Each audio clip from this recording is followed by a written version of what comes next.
I'm going to read from my book called The Journey. A few almost chapters, a few stories, I'd say, and then a few paragraphs. There is no going alone on a journey, whether one explores strange lands or Main Street, or one's own backyard. Always invisible traveling companions are close by. The giants and pygmies of memory, of belief, pulling you this way and that, not letting you see the world life-size, but insisting that you measure it by their own height and weight. But you forget this. You start out feeling free. Your bags and your brain are packed full of supplies and facts for your trip, all the things you think you need, and then you get on your ship or plane or whatever, set for places you have not seen, friends you have never met, and suddenly something is there beside you whispering, "Better not look at that. Better not listen. Come, I know a place, a person." What a talent these companions have for luring us into dead ends. And yet I could not have done without them. For though there were a few memories, an old worn-out belief or two, that almost stopped me before my trip had begun, there were others that opened doors wide, and it was by their help that I found at last what I had gone in search of. I went on this journey to answer for myself a few questions. What are our most human qualities? What sets us apart from animal and machine, from the masters and the monster? How can we believe in our infinite possibilities when our limitations are so conspicuous? And hope. What is this stubborn thing in man that keeps him forever picking the lock of time, that drives him to measure his puny size against the unknown and win? The odds are against him. The odds have always been against him. And he knows it, but he has never believed it. And because of his refusal to believe it, because of his crazy, unconquerable hope, he alone of living creatures has learned to outwit fate and to enjoy the job so much that even on holidays from stern necessity, he keeps challenging his antagonist. It is a strange talent and strictly human. I wanted to learn more about this mighty resource, and there were other words, old, encrusted with cliches: faith and freedom and risk, and that poor battered word, equality, and love and life and death. I needed to know what meaning they held for me. What I sought, of course, was something to believe in, something that intelligence and heart can accept, something that can fuse past and present, and art and science, and God, and oneself into a purposeful whole. A few of my questions were never answered. Others changed into new questions, for I changed as I went along. Slowly I began to understand what perhaps I had known a long time without understanding, that man's unique qualities and destiny begin in the unchangeable fact of his brokenness. He can never be whole, though his integrity has come out of his reaching for wholeness. He is forever laying a plank across the chasm, relating himself to time, to people, to knowledge, to God, narrowing the gap between dream and reality, creating more and more ties, and yet he still feels alone. On the milk of his loneliness is nourished everything he loves and delights in, even his future. But the ache remains.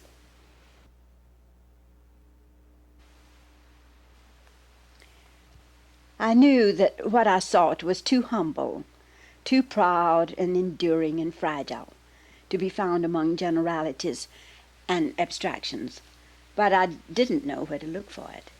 I began my search by reading poetry, philosophy, novels, scientific journals. I studied photographs of dancers, of faces, hands, for the spirit of man cannot be torn from the image he holds of his body. I went to museums, looked at sculpture, paintings, drawings. I talked with surgeons who know so intimately the brokenness of the body and the courage that binds a life together again. I read memoirs and letters. I was groping, feeling around, looking for maps that might take me where I wanted to go.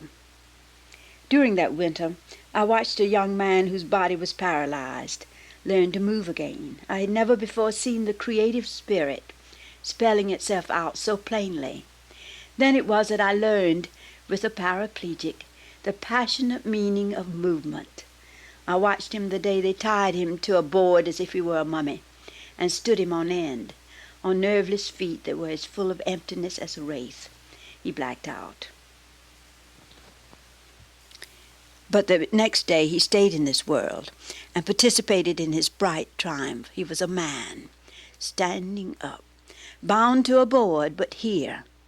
And slowly I saw the change come. He learned to sit, to get in a wheelchair and slide out again. Inch by inch he was regaining his universe. Then came the morning when he stood on his feet, alone, clinging to the bars, but he stood. I went away for a few months. When I came back, he was walking slowly down the parallel bars, sliding himself from end to end of that strict little path. Then almost suddenly it seemed to me he was on crutches, standing, not walking, but standing as he learned to swing his crutches above his head, in front, behind, above his head again, getting what they call crutch balance. One day he walked. I stood there watching him with the same deep feeling of miracle that I have each time I see Martha Graham dance. It was so beautiful a movement, rigorously disciplined, God knows, bound by an iron reality. But within the limits set by dead nerves, he moved with grace and with what I think of as an immense inner freedom.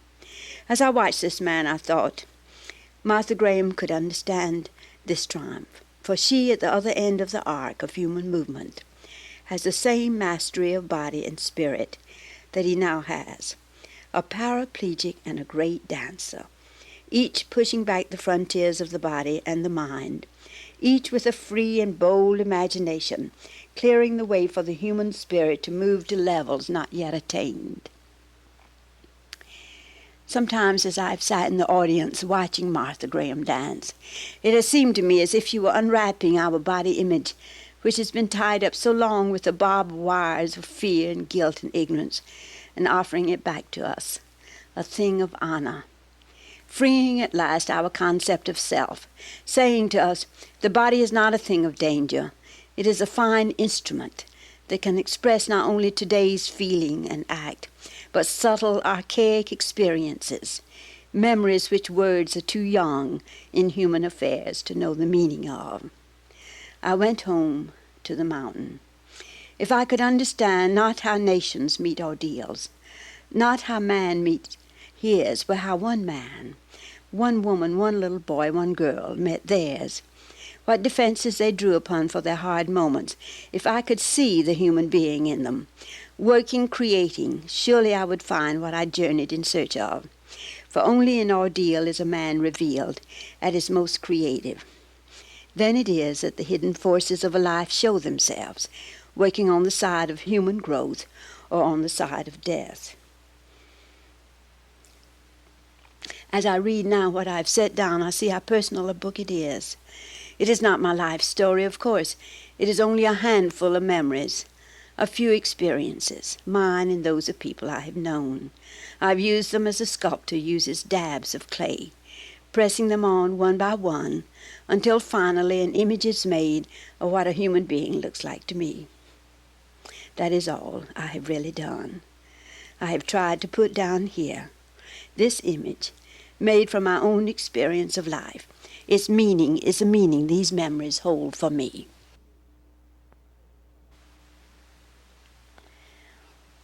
This is about 3 small playmates of mine. The 2 were my friends and playmates. The 3rd I was afraid of. What brought it all back to me was a book I had been reading. And suddenly as I read the book, I heard myself almost say aloud, in our town there was. And then suddenly I forgot to read more. I was remembering. I was 9, he was 10. We stood at the corner gate of our lawn. I was crying. He'd brought me a Christmas present, and I just told him my mother would never let me accept it. She had not let my big sister accept a watch from one of the high school seniors, saying it was much too expensive a gift to be suitable. If my sister in high school could not accept a little old watch, I knew my mother would never let me accept this magnificent 5-pound box of chocolates, wrapped in gold paper and tied with a pink satin bow. Between my sobs, I tried to explain. He leaned on his crutch, holding the beautiful box, and cried too, and when I saw his tears, I really let myself go. It was then that he took command of the situation. "Why not ask her?" he suggested. I shook my head. He put the package down on the sidewalk, and while I wept, he went to our house to ask my mother's permission to give me this gift. I thought him brave and beautiful as he swung back along the path, nodding his head to tell me the good news. I could accept the chocolates. Martin never seemed different to me, nor crippled. There was a heavy brace on his leg, and he used crutches, but it seems to me now that the brace and crutches were piled up in our minds with bicycles and skates, as simply another means of moving around in our world. He lived in a big brick house, and sometimes after school I went home with him. We were playmates. We accepted each other. And there was Midge. She did not live in our town, but each summer she visited my friend's family. Midge was small. I didn't know her age, but she was not as tall as I when I was 8. Each summer when she came, my little friend and I had grown an inch or two, but Midge's height never changed. She was deaf, too, and talked on her fingers. We envied her this special ability to make words with fingers, as much as if she had talked in French. I always thought her a wonderful person. She had so much to say. She traveled with her parents to faraway places. She had seen a queen. I don't know whether her queen was real, or one in a play or a circus. It doesn't matter. She had seen a queen, and we admired her for what her eyes had embraced. And because she did not talk with her lips and tongue, we learned to talk with our fingers. Of course, I knew Midge was different. She was different just as my brother, who played the violin, was different from my sister and me, who only played the piano. They were my friends, these two. People I knew and loved and admired. There was also Carl. I didn't love Carl. I was afraid of him. I believe when I was little, I was more afraid of him than of anyone else in the world. I didn't know a bad thing that he had ever done, and yet he seemed as capable of evil as the devil. He could not talk. He made sounds without consonants, and we laughed when we heard them. Sometimes we could not stop laughing. We would stand there and laugh and laugh and laugh, and he would look at us and grin and slobber and try hard to say more to us. This was a signal to take to our heels. The moment we began to run, Carl ran after us. Laughing, falling down, he would chase us. I could feel him coming closer and closer, and in terror mingled with deep and awful pleasure, I strained to escape him. It was like bursting out of a nightmare to elude his big hands, and yet, when he fell down, we stopped and waited for him to get up again. We would stand there, breathing hard, alert, watching him struggle to his feet, ready to streak out the moment he moved toward us. Down Main Street, across vacant lots, behind stores, sliding around garbage and boxes of trash, on through the alley, on by the town water tank, on to the calaboose. I can still see it, a small roundish building, octagonal in shape with barred windows in each of its sides, the town's lock-up for the casualties of Saturday night, the drunks, the winner in the razor fight, the loser in the craps game, and now and then another loser who was waiting to be transferred to what we call the lunatic asylum. A very interesting place to children, and rarely did we fail to run by on our way from school to stare at the new faces and to talk to those who would talk to us. The game with Carl reached its enchanting climax here, for as we ran around and around the calaboose, faster and faster, the inmates would take sides and yell for us or for Carl, and sound and movement would go whirling until the whole earth was reeling with us. Then suddenly it ended. We lost our breath, or Carl fell down. It was when he had chased us once down the alley back of Miller's dry goods store that he stumbled and fell hard against the big wooden boxes piled there, cutting his face until blood oozed out in a thick smear. He lay still, and we stood watching him. We were afraid he was never going to move again. Then he got up slowly like a big broken puppet and made a lot of strange sounds. This time I did not laugh. I wanted to go home quick, and we left him alone there. I could not sleep that night. Wherever I turned, there was Carl crawling to his feet, making those sounds. There was so much blood. I lay in the dark staring at him. Then in a quick flash, somehow, I could not see him at all. It was as if he had gone around the corner. Where? Where would he go with the blood streaming? Who? Ah, that was when the hard little question lodged inside me. Who was there for him to go to? I had never thought of Carl belonging to anybody. He was, that was all, just as was the devil, just as was the ghost which old Scylla used to tell us about, just as was the torn awning that flapped in the rain, making gurgly sounds as we ran under it into the post office for the evening mail. I got up and went into my mother's room and felt her face with my hand until she opened her eyes. I told her that I had a bad stomach ache, and she, knowing her child, let me curl up at the foot of her bed until morning. I could not tell her that my mind ached, that a little green question had blocked its smooth peristalsis until all of me was twisted in colicky pain. I just lay there with my hand on her foot, touching her flesh, believing in her closeness, believing in an earth made solid because my mother's feet walked on it, until finally the little question slipped away and I recovered the old indifference, the old ability not to see, which keeps grown-ups at ease and lets a child go to sleep. Questions which cannot be freed by words find it so easy to slip into the bloodstream, changing the body's chemistry, changing a whole life sometimes. I struggled to find the words that night with which to ask my mother about Carl, but there were no words. It was a shocking thing that swept me beyond words, the stabbing possibility that Carl might belong to someone. If he belonged, he was real, like me. If he was real, then there were 1,000 more questions, and my mind was too young to carry the weight of them. I did not try. I was used to a world where questions were not answered, and usually not asked. The lights had not been turned on in childhood when I was young, and sometimes it was a very dark place, as we children groped our way, each finding his own path through the mysteries, laughing and crying in the wrong places, trembling at harmless things, and sometimes accepting the brutal with ease. So I pushed Carl back with the rest of it, with birth and death, and the devil and God, and my own body, and other people's bodies, and broken dolls, and ghosts, and colored people, and sin, and the long, still look that sometimes I saw my mother give my father. And I forgot that day.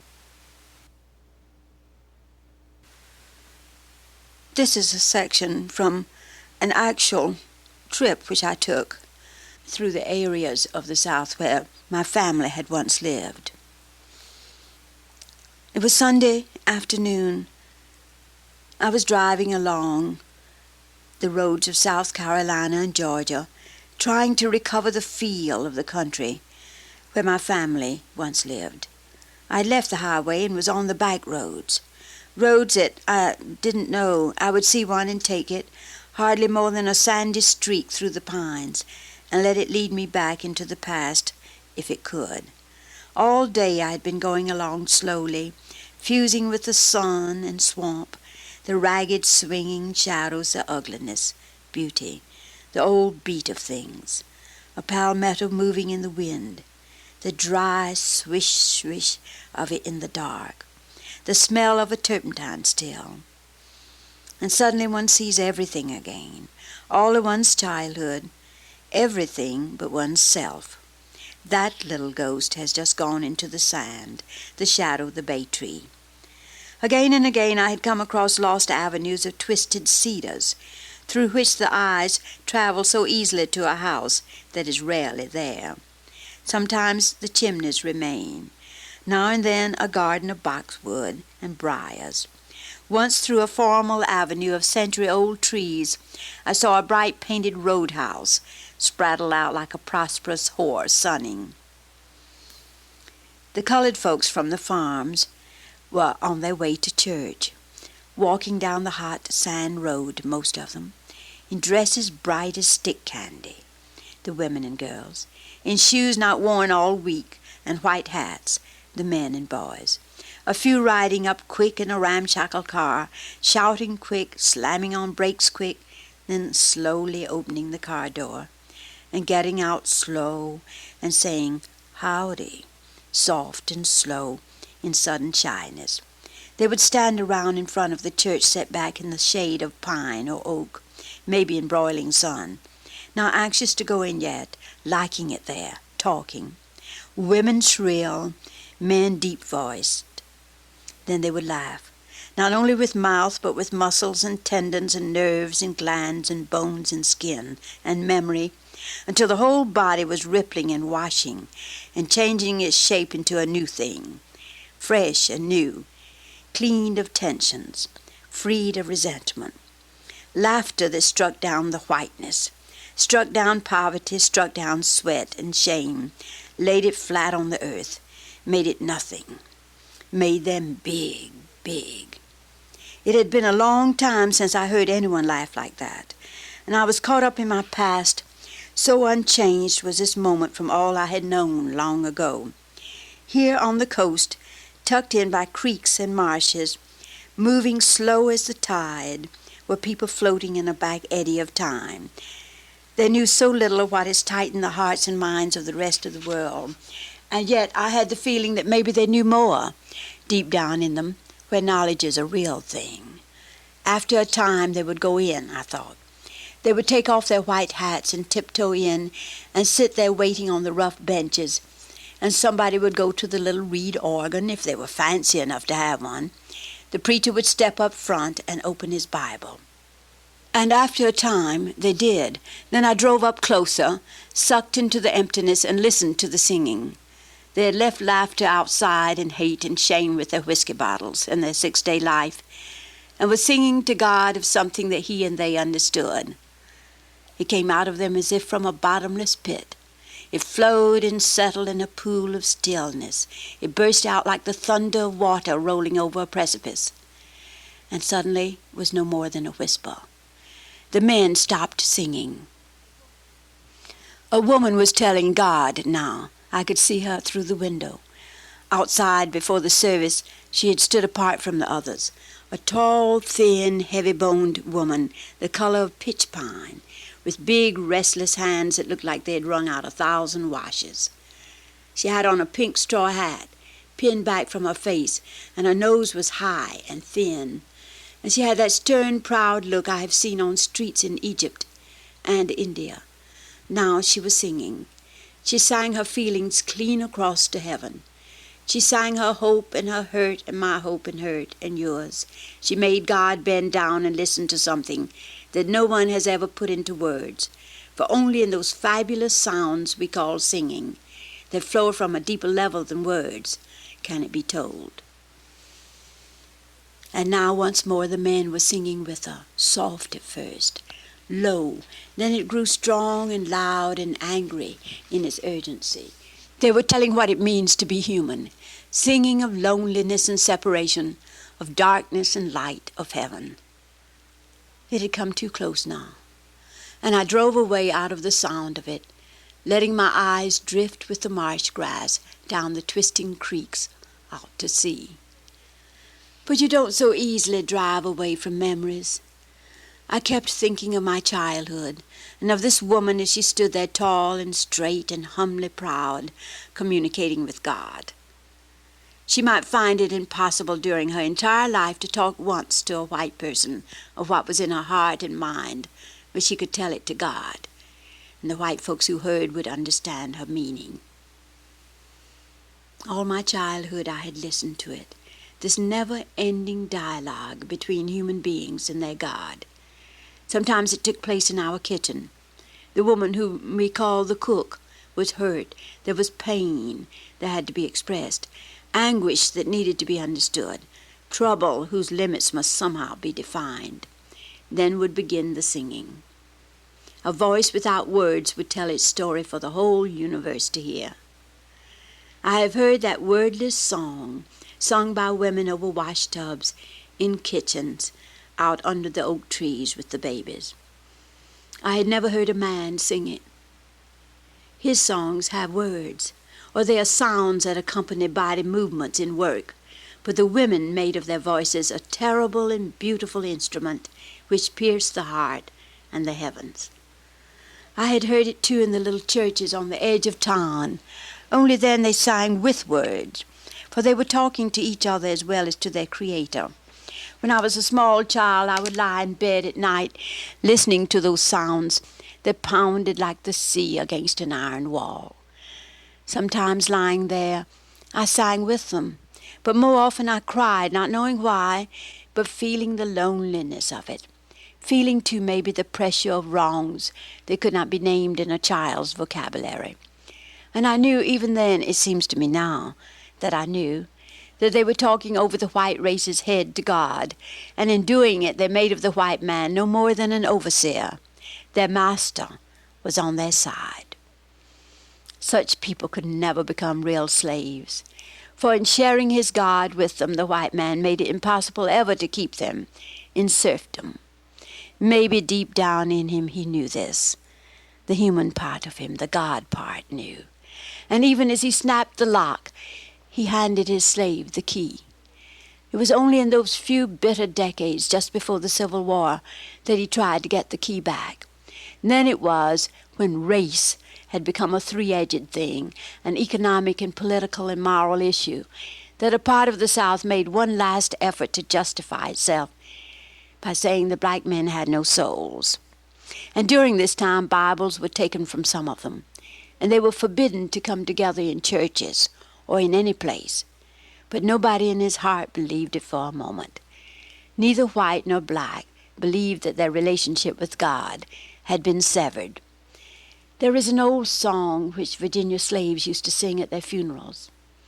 Come down, death, right easy. You wonder as you listen how they did it, how they found so naturally the simple right words for those tones that press down to the bottom of your soul and make it ache with all that is sad and bitter and tragic and triumphant, not only in their life but your own. Come down, death, right easy, they'd sing as they lowered the body roped on its narrow board down into the hole. And someone would lift the palm of his hand in symbol of God's book and make up words to say. But the words often faltered, for it was hard to remember what was in a Bible you had never read. Then those standing around that hole would begin to sing. They would sing the body into its grave, sing it on up the long road to heaven, sing it straight into the presence of God. And so, because long ago a few white folks decided that their slaves had no souls, and hence needed no Bible and no preacher to help them die, our South and the whole world were given the most poignantly beautiful death songs a folk ever created. How strange and lovely sometimes are the wages of sin.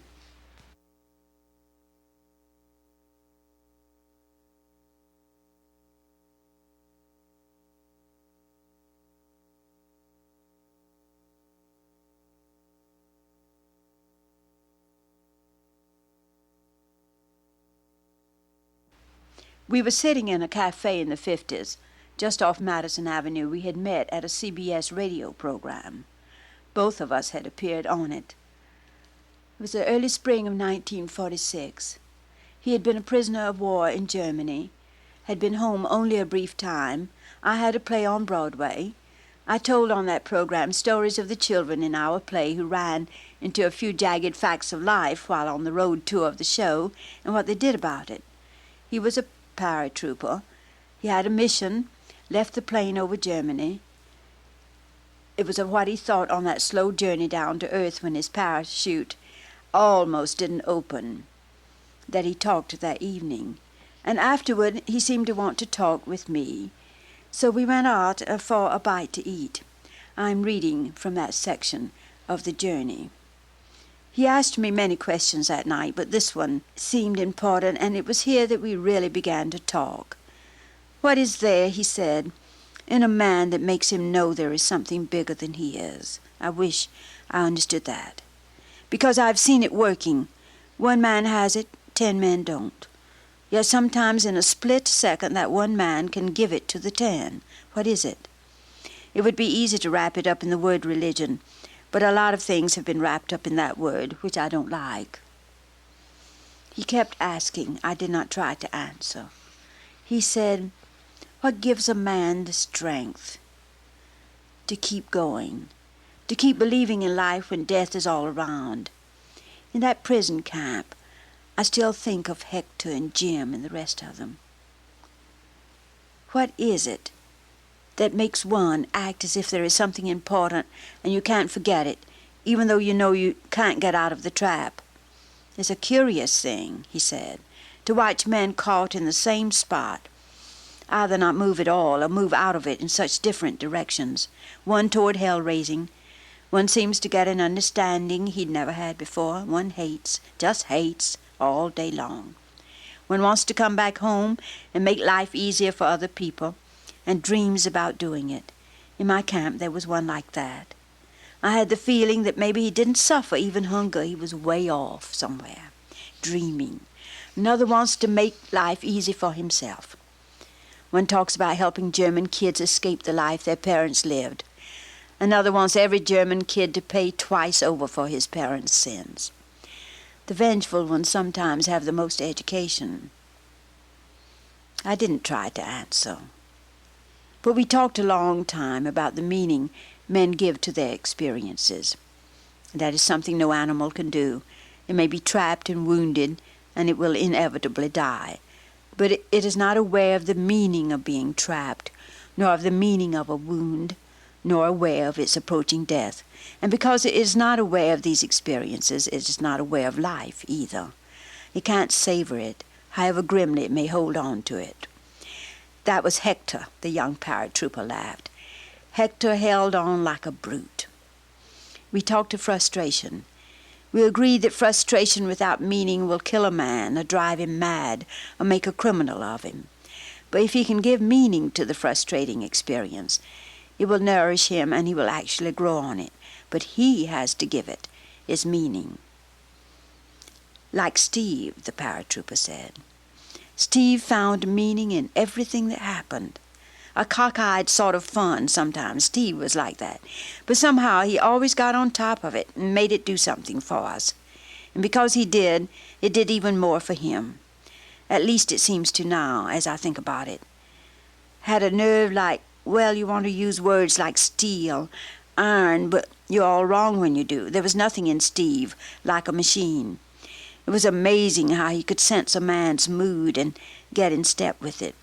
He kept us going. Now why? What was it? Anyway, it was something in Steve that, well, for instance, the day the dogs were sent in after the Russian prisoner. There we were outside, the dogs eating him up, devouring him. And Steve's face was steady, sure, human, decent, and above it somehow. As if he had it all cupped together in his mind, Nazis and Russians, war and dogs, and man's cruelty and fear, and a future when all this would be in the past. He had it, and he was on top of it. I reckon he hypnotized a lot of us, for we didn't take our eyes off him. He gave his last 5 cigarettes away. I'm telling you, any man who can do that. We laughed and relaxed a little and ordered something to eat. And there was Preacher, he said. Preacher was a chaplain. He's got a church now out in a town in Iowa. Preacher and Steve were quite an outfit. It's not so easy as the word maturity. People seem to be using it nowadays. Might lead you to think. What they did Something made them feel responsible for keeping alive the best that men have learned about how to come through a tough spot. And Jim, Professor we called him, he laughed, craziest fool alive. He lost his leg, cut half off by his plane's propeller, he thinks. He jumped, it was night, and he was over the Mediterranean. Chute wouldn't open. He and the plane got too close together for a second. Then he fell like a piece of lead, he says, down into the sea, down, down, down, until he thought he'd never come up. And suddenly he was all tangled in his half-open parachute, and he went crazy as a bat, as he tells it, and thought the chute was an octopus that had him, like the octopus in Hugo's story, and he fought it like mad and was losing the fight, too, when suddenly a voice said, "Take it easy, boy." 1,000 times that voice had said it to him when he was a kid, and now he heard it again. Take it easy. Once when he and his father were fishing and the boat had capsized in a squall. Once when he took his first high dive and his father stood there watching. Once when he had scarlet fever. And on and on and on. Another time when their car slid over a precipice and trembled on a big oak stump and then settled down and stayed there. He came to, realizing he was fighting his chute, let go, and was up on top of the sea, got his raft open, crawled in and sent up a flare. Sat there waiting, cold, bleeding, and the voice kept saying, "Take it easy, boy." And I knew the rest of it, for his whole life said it. My father's life. You can't give in. Jim never told that story in camp. He told it to me after we got back here. He'd laugh when they asked him what happened to him and say, "Well, I tell you, I had a little argument with an octopus about something that happened in the Middle Ages. He bit off my leg and I bit his off, and that's about all there is to it." Steve and Preacher and Professor and Sammy.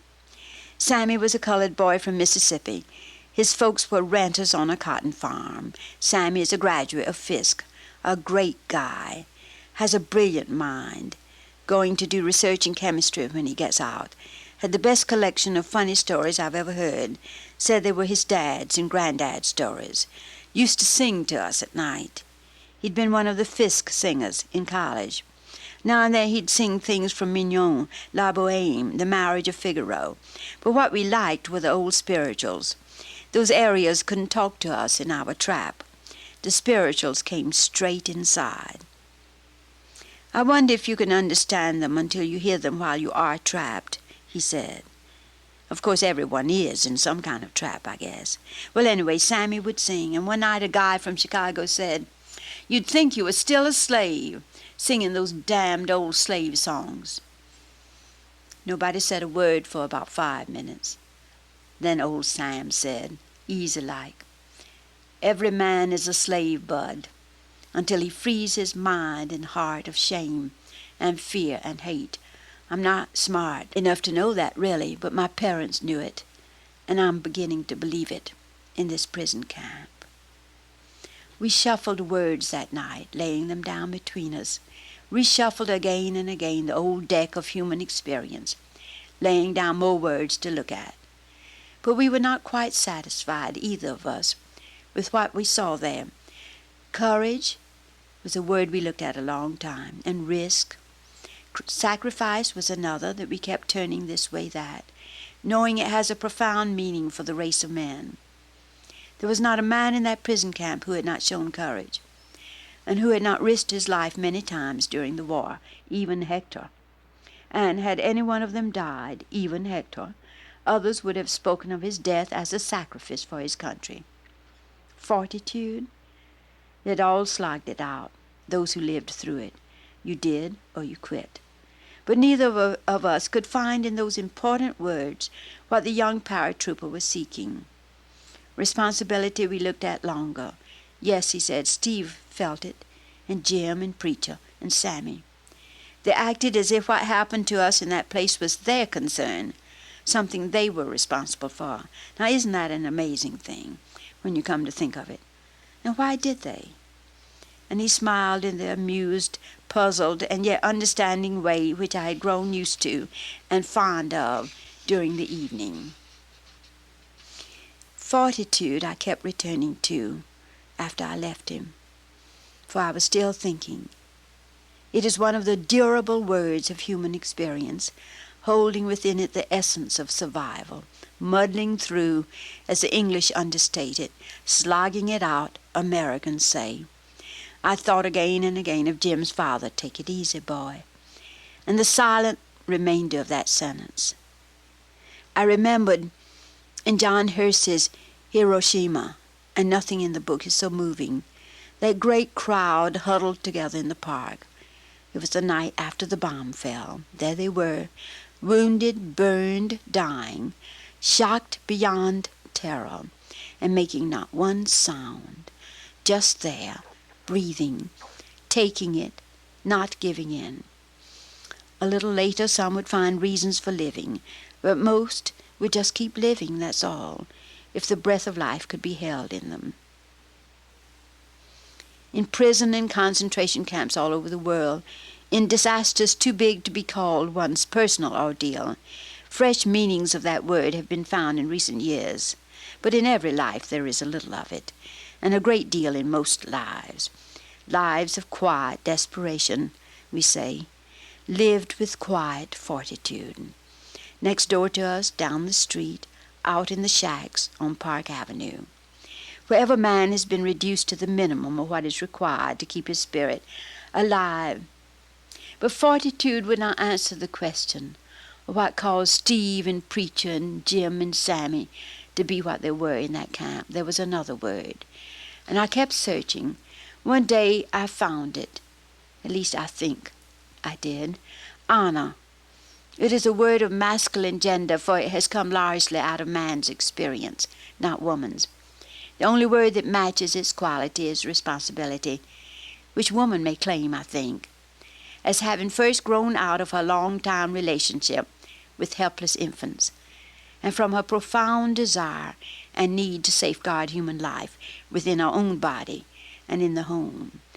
The two words had fused in 4 men's lives and brought forth a quality of experience whose ambience dimmed the monstrous, obscene events of that prison and pushed them to the edge of the mind. The important thing in all that loneliness and filth and cruelty and death was the fact that they could somehow find their way to a cleared place above the mess and disorder and pull the other men up there with them. They got on top of the experience by means of what responsibility and honor have meant not only to them, but to centuries of men and women, and they held most of the others there with them. These paragraphs I'm now going to read are from the last chapters of the book, and sometimes I read only one paragraph and then skip pages of the book and then pick up another one. But I think that in a sense they do go very well together. Everyone is not talented enough, selfless enough, energetic, imaginative, intelligent, wise, or loving enough to have quality as a person. We have to admit that. But the glory is that there are many who do, and they are the people who give life its patina. They are the singers and the poetry of the world. And the rest of us, we can listen. We can relate ourselves to the singers and the poetry. Not only can we have a profound obligation to do so. For until a relationship is fused between the heroic deed and the rest of us, until a dialogue takes place between the great painting and those who look on it, the great book and those who read it, the act of sacrifice and those for whom it was made, it has not become itself. It has not yet found its quality of greatness. Art, as is true of all of man's profound experiences, is not for art's sake, nor for religion's sake, nor for the sake of beauty, nor for any cause. Art is for man's sake. It may be for one man's sake or 2 billion. It may be for man today or man 100 years from now. No matter. Man, the artist, creates what he creates for himself as a living part of mankind. Not because of external compulsion, but because of a passionate need to bring forth the inviolate part of his deepest experience and fuse it with elements of both earth and human past until it suddenly has a life of its own. And when he does this, other men call it theirs also.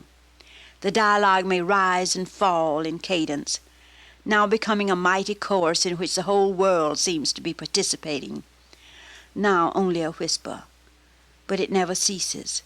A time will come when it seems to rise again from the dead, that piece of sculpture, or an entire age of painting, or a book, or poem, and once more millions of men are talking with it, sharing their unborn dream with this ancient thing, and taking from it what their dream needs to bring it alive.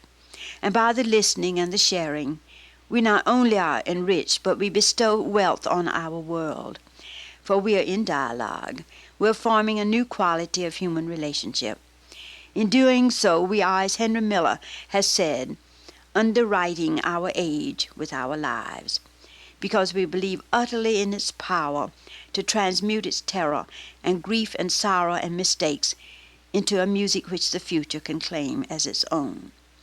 And yet, how alone the artist feels in his ordeal. But the artist is never alone. He has an intimate relationship with the wood he is carving, the paint and canvas, the words, the stone.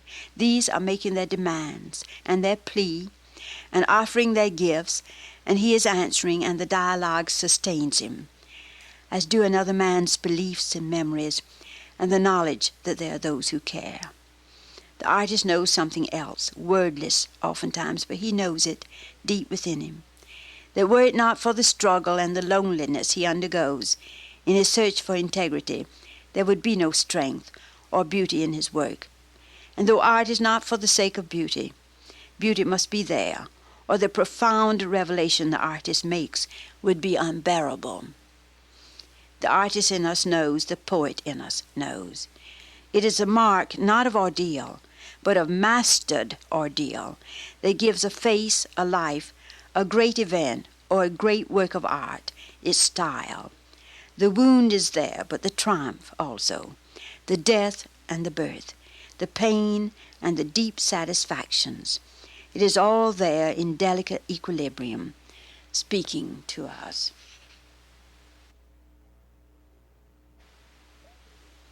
It is man's role in this evolving universe, as Auden, Shelley, Tagore, and other poets have reminded us, to teach the terrors of his nature and his world to sing, to bring order out of chaos, to create the new from the debris of the old.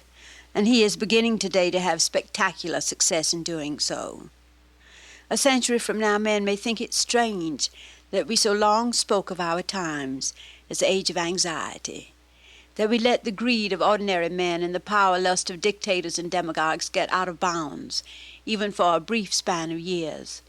For parallel with the anxiety and the terror and the inquisitors and exploiters and the awful poverty and ignorance, there is another way of life, building firmly, steadily, swiftly on scientific facts and techniques, and on men's newly discovered humility and dignity, and on their concern for each other.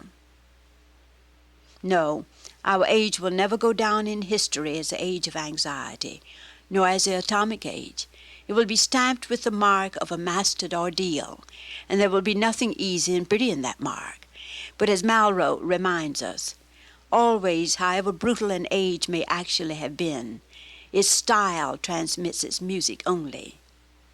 I think future generations will speak of our times as the age of wholeness, when the walls began to fall, when the fragments began to be related to each other, when man learned finally to esteem tenderness and reason and awareness and the word, which set him apart forever from other living creatures, when he learned to realize his brokenness and his great talent for creating ties that bind him together again, when he learned to accept his own childhood and in the acceptance to become capable of maturity, when he began to realize his infinite possibilities even as he sees more clearly his limitations, when he began to see that sameness and normality are not relevant to human beings but to machines and animals, when he learned never to let any power or dictator cut his ties to the great reservoir of knowledge and wisdom, without which he would quickly lose his human status. When he learned to live a bit more comfortably with time and space, when he learned to accept his need of God and the law that he cannot use him, to accept his need of his fellow men and the law that he cannot use them either, when he learned that what is impenetrable to us really exists, and always there will be need of the dream, the belief, the wonder, the faith.